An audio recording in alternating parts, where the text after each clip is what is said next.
अभी न्यायालय ने एक फैसला कर दिया कि ओबीसी कैटेगरी का कैंडिडेट ओबीसी कैटेगरी में ही जाएगा। अगर मान लीजिए वो टॉप करता है, वो तब भी ओबीसी में जाएगा। तो आपने एक तरीके से न्यायालय ने एक तरफ न्यायालय का ये है कि 50% से ज्यादा आरक्षण नहीं हो सकता, 49.5% आरक्षण है ओबीसी और एससी एसटी का।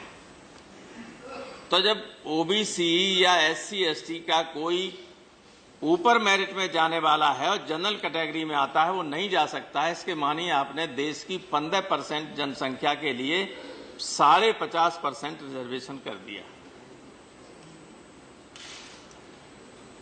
हुआ कि नहीं हुआ राउत जी? 15% आबादी के लिए 50.5% आरक्षण और 85% आबादी के लिए 49.5% आरक्षण। जब न्यायालय इस तरह के फैसले देने लगेंगे तो आप लाइए आयोगों को, कुछ नहीं हो सकता।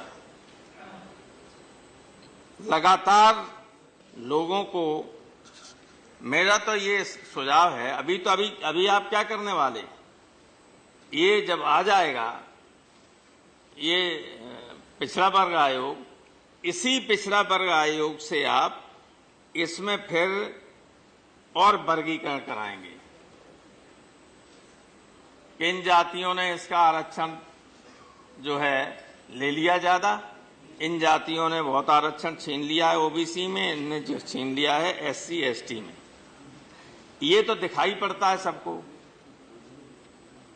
लेकिन जो 50.5% में जिनकी आबादी 0.1% इस देश में नहीं है, वे 10% आईएएस, 15% आईएएस हैं, उनकी तरफ किसी का निगाह नहीं जाती।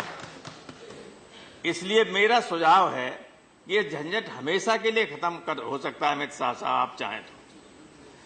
इस देश में जातियों का पूरी जनगणना करा लीजिए जातवाइज, और उसी के हिसाब से आरक्षण कर दीजिए। उसी के हिसाब से कोई ओबीसी नहीं, कोई एससी एसटी नहीं, कोई प्रकाश नहीं, कोई जनरल नहीं, आप केवल जाति के आधार पर आरक्षण सारे देश में करा दीजिए। हम और पूरा बैकवर्ड और सारे लोग बहुत प्रसन्न होंगे कि आपने बहुत अच्छा काम किया। वरना ये जो अब ये साजिश आगे चलेगी, इस बिरादरी इस ओबीसी से इसको हटा दिया जाए, उसको हटा दीजिए, आप हटा दीजिए। पिछली बार एक बहुत बड़े संवैधानिक पद पर बैठे हुए व्यक्ति ने उत्तर प्रदेश के बारे में ये कह दिया था कि कम्युनिटी के लोग जो हैं इंपॉर्टेंट पदों पर हैं, और बाकायदा नाम लेके कहा था कि किस जात के हैं। मुझे मजबूरन एक प्रेस कॉन्फ्रेंस करके सारे आंकड़े देने पड़े और बताना पड़ा कि पूरे उत्तर प्रदेश में सिर्फ एक आईजी यादव था, 8 कलेक्टर यादव थे और 9 या 10 एसपी थे। इससे बड़े अधिकारी, आईजी से ऊपर एडीजी डीजी कोई था ही नहीं। एक एडीजी थे, बाद में डीजी हुए बस। इतने बड़े राज्य में इतनी बड़ी आबादी के बाद कोई संवैधानिक पद पर बैठा हुआ आदमी ये लांछन लगाए, तो ये लगेंगे। आप देखिएगा आगे चल के ये जो आप बना रहे हैं, ये जो ला रहे हैं, इससे लाभ नहीं मिल पाएगा लोगों को। ये इतना तो मिल पाएगा कि जाति हो रही है, वहां डीओपीटी वाले कर रहे हैं, तो कोई अपना कंप्लेंट कर दे तो उनको बुला लेगी, ये तो होने लगेगा। लेकिन जो असली जड़ है, जहां से सारी गड़बड़ियां शुरू होती हैं, आपकी इच्छा के खिलाफ भी फैसले कर देते हैं, उस जड़ में ये मंत्री जी बैठे हुए हैं। वहां आरक्षण कीजिए, न्यायपालिका पे आरक्षण कर दीजिए।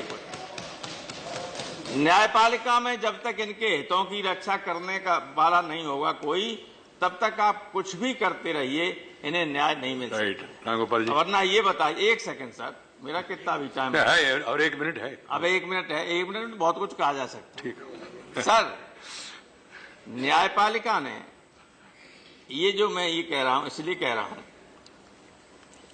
कि कुछ भी आप करना चाहें, कर नहीं पाएंगे, तुरंत फैसला दूसरा आ जाएगा।